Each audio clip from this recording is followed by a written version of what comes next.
சென்னைக்கு ticket book பண்ணுறது ஒன்று தான், அமெரிக்கா போகிறதும் ஒன்று தான். ஏன்னா அமெரிக்காவுக்கு கூட சீக்கிரம் டிக்கெட் கிடச்சிட்டு போகல. ஆனால் அந்த சென்னை போகிறதுக்கு சுத்தமாக டிக்கெட்டே கிடைக்கல. அதுவும் ட்ரெயினில் வந்து சுத்தமாகவே கிடைக்கல. கடைசியில் வந்து எங்களுக்கு RAC தான் கிடச்சிது.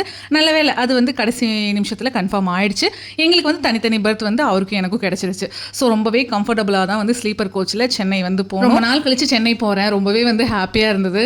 சரி, சென்னை போனதுமே ரூமில் போயிட்டு செக்இன் பண்ணி குளிச்சு முடிச்சுட்டு ஃபஸ்ட்டு நம்ம பர்சனல் ஒர்க்கை பார்க்கறதுக்கு முன்னாடி கொஞ்சம் ஏரியாலாம் நம்ம சுற்றி பார்த்தரலாம்னு சொல்லிட்டு மார்னிங் நாங்கள் சூஸ் பண்ண ஃபஸ்ட்டு பிளேஸே வந்து டி நகர், அதுக்கப்புறம் பாண்டி பஜார், இந்த ரெண்டு தான் சூஸ் பண்ணோம். அது வந்து நாங்கள் மெட்ரோவில் தான் போயிருந்தோம். ஃபஸ்ட் டைம் என்னோட மெட்ரோ எக்ஸ்பீரியன்ஸ் வந்து ரொம்பவே நல்லா இருந்தது. அதுவும் எல்லா ஒர்க்கிங் பீப்புளுமே வந்து மெட்ரோ தான் சூஸ் பண்ணி வராங்க. மார்னிங் பிரேக்ஃபாஸ்ட்லாம் முடிச்சுட்டு அதுக்கப்புறம் தான் சுற்றி பார்க்கறதுக்கு போனோம். ஆனால் டி நகரில் அந்தளவுக்கு எனக்கு எந்த ஒரு ஷாப்பிங் எக்ஸ்பீரியன்ஸுமே வந்து கிடைக்கல. நம்ம ஈரோட்டில் இருக்கிற மாதிரி தான் அங்கேயும் இருந்தது.